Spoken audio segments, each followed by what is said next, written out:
Going back to what you're talking about with the with Generation Z, I find that conversation really interesting as far as like how they're being subconsciously programmed by social media in order to quickly aggregate content and then become extremely judgmental. Like we may be raising one of the most judgmental generations of all time, in the sense that like everything is going to be navigating where we eat, like with Yelp, right, to like Travelocity, to what hotel we stay in, everything being review generated, to the degree that now you have churches that are being Yelped.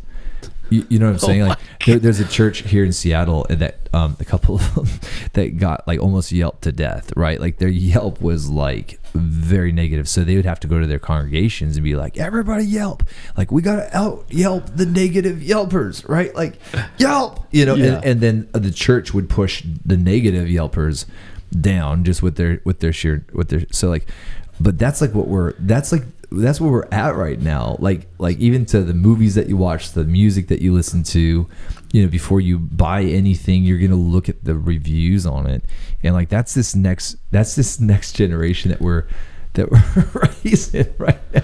So if you're listening to this in like 2048, and somehow you get a hold of this after the apocalypse, and you're like, what is Yelp? Okay, it's an online database, an information source to find what the best rated restaurants, events, movie theaters, and now they've got it for churches and all sorts of it is, and I don't want to put it down because I don't want to be in trouble legally, but it's there's certain aspects of it that are helpful and others that are hilarious.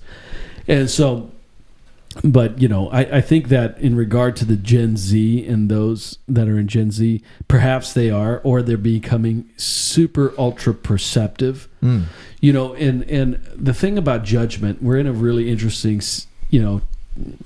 time in history where it's like, only God can judge me, right? And it's this only God can judge me, and we're kind of, that's become a dirty word, to judge. Yet most of our entertaining television shows are judges judging people, right?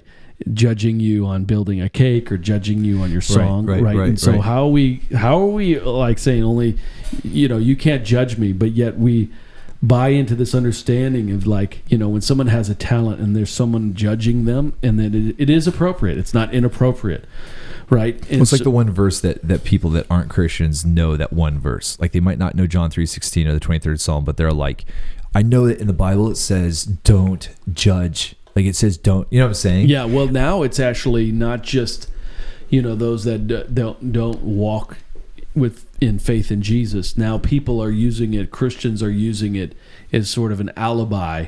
Wow. Wow. And there are cases where only God can judge you on that, right? But I do want my kids to have good judgment. Amen. I want my kids so that when my daughter is out with her friends later in life and some dude rolls up and he's got no business talking to her because her dad has a double barrel shotgun at home and he's ready,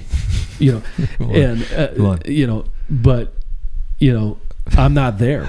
Right. So I'm not there to, filter through the idiots that are trying to take advantage of my little girl. Right. And I need to give her a sense of good judgment in life. Right. And not because she's saying that person's going to hell. There's no judgment that she can give that person other than a personal boundary. You don't have any rights to me. Right. And that is the type that we can have, and it's healthy, and saying, I don't welcome you into my space. This is sacred space in my life. I've made this sacred space. It's for me, it's for the Lord, and I don't welcome you into, and so I want her to have good judgment, and so she's going to have the ability to perceive whether that person is healthy or not. To teach them how to be a good judge without being judgy. Yes. Right. Yeah. And that idea though is like, you have to welcome everybody into your space and not have boundaries. Right. Right. And so I think everybody's kind of learning right now the value of boundaries and power of boundaries. Yet at the same time, our boundaries should never compromise our love.